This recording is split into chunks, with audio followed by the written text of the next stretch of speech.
दूर किसी जंगल में गोरी नाम की एक कौवी रहती थी और कालू नाम का एक कौवा। उनका एक बेटा भी था और गौरी के घोंसले में एक अंडा भी था जिससे बच्चा निकलने ही वाला था। गौरी अंडा हिल रहा है, गौरी अंडा हिल रहा है। आज तो मेरा बेटा इस अंडे से निकल ही जाएगा। कालू जी, जरूरी तो नहीं इसमें से बेटा ही निकले, अगर बेटी निकल आई तो। मनहूस बातें ना करो, जैसी तुम काली वैसी तुम्हारी जुबान काली। देखना इस अंडे में से बेटा ही निकलेगा। मैं मिठाई लेने जा रहा हूँ, अगर मेरे आने से पहले अंडा टूट गया तो उसे बताना कि तुम्हारा पापा मिठाई लेने गया है। कालू कौवा अपने घर से मिठाई लेने के लिए चला जाता है। वो सीधा कबूतर चाचा की दुकान पर जाता है। कबूतर, मुझे 5 किलो मिठाई दे दो। यार कालू, खैर तो है, आज तुम्हारा दिमाग तो ठीक है। इतनी ज्यादा मिठाई का क्या करोगे? ज्यादा मिठाई खाने से तुम्हारी तबीयत खराब हो जाएगी। नहीं, मैंने ये सारी मिठाई खुद नहीं खानी, मैंने पक्षियों में बांटनी है, क्योंकि थोड़ी ही देर में मेरे अंडे से बेटा पक्षी निकलने वाला है। अच्छा, ये तो बहुत खुशी की बात है। रुको, मैं अभी तोल देता हूँ। कालू कौवा वो मिठाई लेकर चला जाता है। रास्ते में उसे तोता मिलता है। कालू भाई, इतनी मिठाई लेकर आप कहाँ जा रहे हो? मेरे अंडे से बेटा पक्षी निकलने वाला है, शाम को मैं सबके घर मिठाई बांटूंगा। अच्छा, क्या बात है, मेरे घर रसगुल्ले लेकर आना, मुझे रसगुल्ले बहुत पसंद है। अच्छा अच्छा, ठीक है। कालू कौवा खुशी खुशी वहाँ से उड़ जाता है। वो घर जाकर देखता है तो उसका अंडा टूट चुका था और उसमें से एक बेटी कौवी बाहर निकली थी। पापा पापा देखो, मेरी बहन आई है। अब मैं अपने दोस्तों से जाकर क्या कहूँगा? मुझे तो अभी से शर्म आ रही है। तुझे क्यों शर्म आ रही है? तुम्हारी बहन ही तो है। क्या बेटी होना कोई पाप है? चुप चुप कर जा, मुझे ये बेटी नहीं चाहिए। चली जाओ यहाँ से छोटी कौवी। मुझे ये कौवी इस घर में बर्दाश्त नहीं हो रही। फेंको इसे इस घर से बाहर, खुद ही चीलें आकर खा जाएंगी इसे। हाँ, आप मुझे घर से बाहर मत फेंकना, मैं एक कोने में बैठ जाया करूंगी और सूखा दाना ही खा लिया करूंगी। देखो तो इसकी जुबान कैसे चल रही है। जब जग्गू अंडे से बाहर निकला था तो 2 दिन बाद जाकर बोला था। इसकी जुबान तो अभी से काय काय कर रही है। फेंकाओ इसे। गौरी, मैं तुम्हें कह रहा हूँ, इसे उठाकर घर से बाहर फेंकाओ या मैं फेंकाऊं।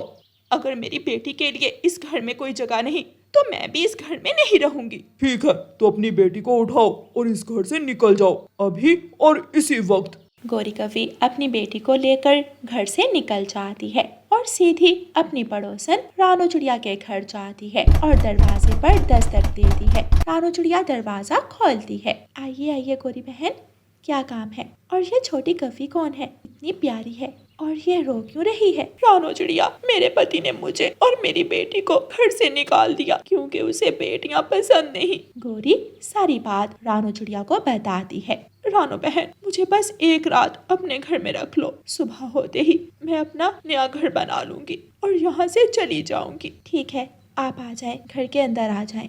गौरी कौवी रानू चिड़िया के साथ उसके घर के अंदर चली जाती है और रानू चिड़िया गौरी कौवी को खाने को सूखा दाना देती है।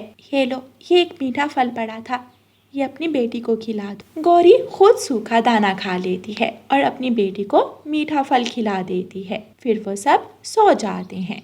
अगले दिन गौरी कौवी रानू चिड़िया से कहती है, रानू बहन, मैं जंगल जाकर सूखी लकड़ियाँ ले आऊं और आते हुए मैं दाना भी ले आऊंगी। आप मेरी बेटी का ख्याल रखना। गौरी बहन, आप चिंता ना करें, मेरा बेटा इसका ख्याल रख लेगा। आइए हम दोनों चलते हैं, इस तरह काम जल्दी हो जाएगा। गौरी कौवी और रानू चिड़िया दोनों लकड़ियाँ लेने चली जाती हैं। वो एक सूखे पेड़ से लकड़ियाँ काटती हैं और रानू चिड़िया सब लकड़ियों को एक रस्सी से बांध देती है और वो लकड़ियाँ लेकर घर की तरफ वापस उड़ती हैं। रास्ते में उन्हें एक पेड़ से कुछ मीठे फल मिल जाते हैं। रानू चिड़िया वो फल तोड़ती है और वापस आ जाती हैं। गौरी कौवी रानू चिड़िया के घर के साथ ही अपना घर बनाना शुरू कर देती है। गौरी बहन, लाए, अब मैं ये लकड़ियाँ लगा देती हूँ, आप थक गई होंगी। फिर रानू चिड़िया लकड़ियाँ लगाना शुरू करती है। थोड़ी ही देर में गौरी कौवी का घर बन जाता है। गौरी बहन, आप घर के अंदर जाएं, मैं आपकी बेटी को लेकर आती हूँ। गौरी कौवी घर के अंदर चली जाती है। गौरी बिल्कुल उदास बैठी थी क्योंकि आज उसे अपने बेटे की याद आ रही थी। वो रोने लग जाती है। रानू चिड़िया भी गौरी की बेटी को लेकर आ जाती है। गौरी जल्दी से अपने आंसू साफ करती है। गौरी बहन, आप अपनी बेटी का नाम क्या रखेंगी? मेरी बेटी बहुत मासूम है। मेरी बेटी अपने बाप की मिन्नत करती रही कि मुझे अपने घर में रख लो, लेकिन इसके दुष्ट बाप ने इसकी एक ना सुनी, इसलिए मैं अपनी बेटी का नाम मासूम रखूंगी। मासूम बहुत अच्छा नाम है। ठीक है गौरी बहन, अब मैं चलती हूँ। कुकू मेरा इंतज़ार कर रहा होगा। फिर रानू चिड़िया अपने घर चली जाती है। ऐसे ही काफी समय गुजर जाता है। मासूम कवि और जग्गू कौवा अब बड़े हो चुके थे। जग्गू कवि ने अपने लिए एक कवि पसंद कर ली थी जिसका नाम पिंकी कवि था। वो उस कवि से शादी कर लेता है और उसे अपने घर ले आता है। जग्गू जी, ये कौन है? आपने तो कहा था कि आप घर में अकेले रहते हैं, तो ये बूढ़ा कौवा कौन है? मुझे इस घर में कोई भी बर्दाश्त नहीं। निकालो जल्दी से इसे घर से बाहर, नहीं तो मैं जा रही हूँ। नहीं, तुम क्यों जाओगी? तुम यहीं रहोगी। पापा, आप दूसरे पेड़ पर जाकर बड़े घोंसले में रह लिया करें। मैं आपको दाना वहीं दे आया करूँगा। बेटा, तुम ये क्या कह रहे हो? मैंने तुम्हारी हर इच्छा पूरी की। अगर मुझे अब तुम्हारी जरूरत है तो तुम ऐसा कर रहे हो। जग्गू अपने पिता की बात का कोई जवाब नहीं देता। वो चुपचाप खड़ा रहता है। बस करो, अब निकल जाओ इस घर से। कालू कौवा खामोशी से अपने घर से निकल जाता है। कालू कौवा घर से निकलते ही गिर जाता है। वो अब बूढ़ा हो चुका था। उसके पंखों में अब इतनी ताकत नहीं थी और वो बेहोश हो जाता है। कौवे की बेटी मासूम कवि वहाँ से गुजरती है। वो नदी से पानी लेकर आ रही थी। वो कालू कौवे के पास आती है। पापा, पापा, क्या हुआ आपको? मासूम पानी के कुछ कतरे अपने पापा के मुंह पर डालती है। कुछ देर बाद कालू कौवे को होश आ जाती है। तुम कौन हो? पापा, मैं आपकी वही बेटी हूँ जिसको आपने घर से निकाल दिया था। कालू कौवा बहुत शर्मिंदा होता है और अपनी बेटी से माफी मांगता है। बेटी, मुझे माफ कर दो। मैं बहुत बुरा हूँ। मैंने बेटी जैसी नेमत को घर से निकाल दिया। मुझे माफ कर दो। पापा, आप माफी ना मांगे। मैंने आपको माफ कर दिया था उसी दिन जिस दिन आपने मुझे घर से निकाला था। चलें, आप मेरे साथ घर चलें, आप हमारे साथ रहेंगे। फिर कालू कौवा अपनी बेटी के साथ चला जाता है और गौरी से भी माफी मांग लेता है। फिर वो सब खुशी खुशी उसी घर में रहने लगते हैं। प्यारे दोस्तों, इस कहानी को लाइक, अपने दोस्तों के साथ शेयर और चैनल को सब्सक्राइब करना बिल्कुल मत भूलना। आपका धन्यवाद।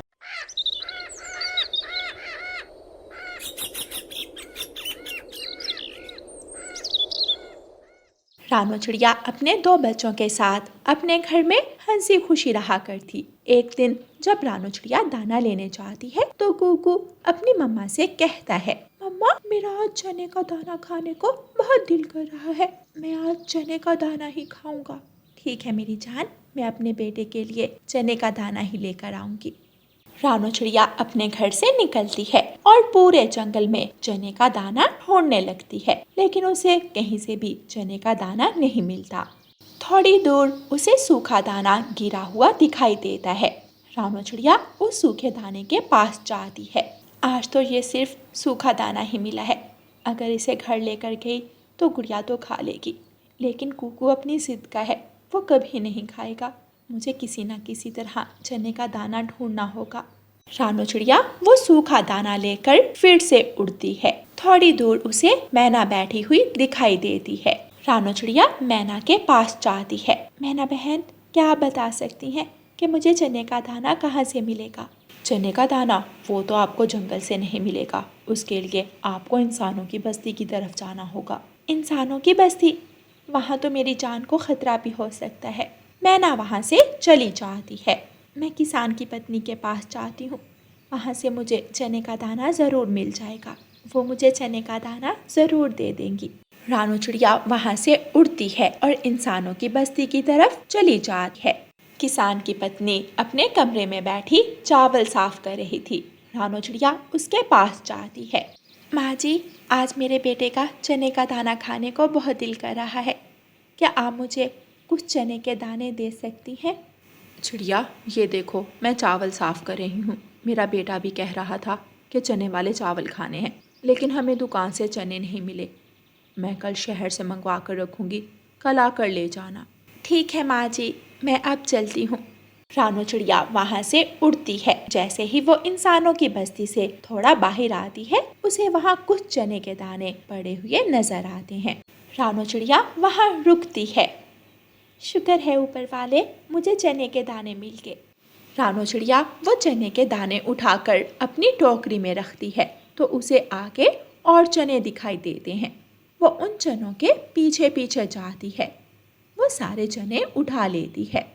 जब वो सारे चने उठा लेती है, उसका ध्यान पिंजरे की तरफ जाता है। उसमें ढेर सारा दाना पड़ा था। वो इधर उधर देखती है, वहाँ कोई भी नहीं था।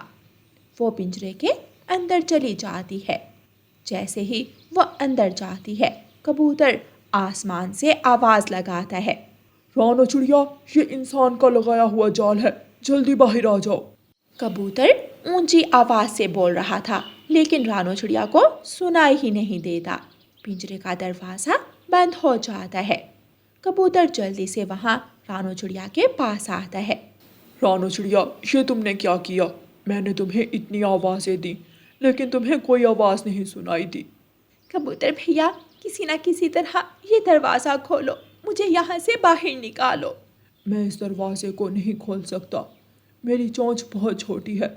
मैं अभी जंगल जाता हूँ और मिठू तोते को बुला कर लाता हूँ। कबूतर जल्दी से वहाँ से उड़ता है और मिठू तोते के घर की तरफ जाता है। रास्ते में उसे कालू कौवा मिलता है। कबूतर, खैर तो है? आज ऐसे बिजली की तेजी में उड़ते हुए कहाँ जा रहे हो? क्या कहीं भोजन बांटा जा रहा है? मुझे भी साथ ले जाओ। कालू, तुम्हें तो हर वक्त खाने की ही पड़ी रहती है। वहाँ रानू चिड़िया इंसानों की बस्ती में पिंजरे में फंस गई है। हाय बेचारी रानू चिड़िया, उसके बच्चे भी अभी बहुत छोटे हैं, उन बच्चों का क्या बनेगा? कबूतर जल्दी से वहाँ से उड़ता है और मिठू तोते के घर पहुँच जाता है। कबूतर मिठू तोते के दरवाजे पर दस्तक देता है। हरियाली तोती दरवाज़ा खोलती है। जी कबूतर भाई, कैसे आए हो? हरियाली बहन, क्या मिठू घर में ही है? जी, वो घर में ही सो रहे हैं। आप जल्दी से मिठू को उठाओ। रानू चिड़िया इंसानों की बस्ती में पिंजरे में फंस गई है। उस पिंजरे के दरवाजे को काटना है। कबूतर भाई, आप अंदर आ जाएं, मैं अभी मिठू जी को उठाती हूँ। मैंने अंदर नहीं आना, आप मिठू को जल्दी से बाहर भेज दें। हरियाली जल्दी से घर में जाती है। मिठू जी जल्दी उठे, बाहर कबूतर भाई आपको बुला रहे हैं। हरियाली तोती सारी बात मिठू को बताती है। मिठू तोता जल्दी से घर से बाहर आता है। तोता और कबूतर उड़ते हैं और इंसानों की बस्ती की तरफ चले जाते हैं। कबूतर भाई, आपने आने में इतनी देर लगा दी है। मिठू अपनी बड़ी और तेज चोंच के साथ पिंजरे का दरवाजा तोड़ देता है। रानू चिड़िया जल्दी से पिंजरे से बाहर निकलती है। बहुत बहुत धन्यवाद कबूतर भैया और मिठू भाई। अगर आप दोनों यहाँ ना आते तो मैं कभी भी इस पिंजरे से बाहर ना आती और अपने बच्चों से ना मिल पाती। चिड़िया बहन, हमें शुक्रिया कहने की क्या ज़रूरत है? आप भी तो हमेशा दूसरों की मदद करती हो। हमें तो पहली बार आपकी मदद करने का मौका मिला है। वो सब वहाँ से उड़ते हैं और अपने जंगल वापस चले जाते हैं। रानू चिड़िया अपने घर पहुँच जाती है। मम्मा आ गई, मम्मा चने का दाना लेकर आ गई। मम्मा, आपने आने में इतनी देर क्यों लगा दी? मेरे बच्चे, आज मैं दूर वाले जंगल चली गई थी। रानू चिड़िया कुकू को चने का दाना देती है और गुड़िया से पूछती है, गुड़िया बेटी, आप क्या खाओगी, चने का दाना या फिर ये सूखा दाना? मम्मा, अगर आप चने का दाना लाई हैं तो मैं भी चने का दाना ही खाऊंगी। वो दोनों बच्चे चने का दाना खाते हैं और रानू चिड़िया अपने बच्चों को देखकर खुश होती है। वो अपने बच्चों को कुछ नहीं बताती कि वो कैसे चने का दाना ढूंढ कर लाई है। प्यारे दोस्तों, अपने माँ बाप का हमेशा ख्याल रखें, क्योंकि आप नहीं जानते कि वो कैसी मुश्किलात झेलकर अपने बच्चों को पाल रहे होते हैं। वो खुद मुश्किलात झेलकर अपने बच्चों की हर खुशी पूरी करते हैं। खुद भी खुश रहें और अपने माँ बाप को भी खुश रखें। और प्यारे दोस्तों, इस कहानी को लाइक, अपने दोस्तों के साथ शेयर और चैनल को सब्सक्राइब करना बिल्कुल मत भूलना। आपका धन्यवाद।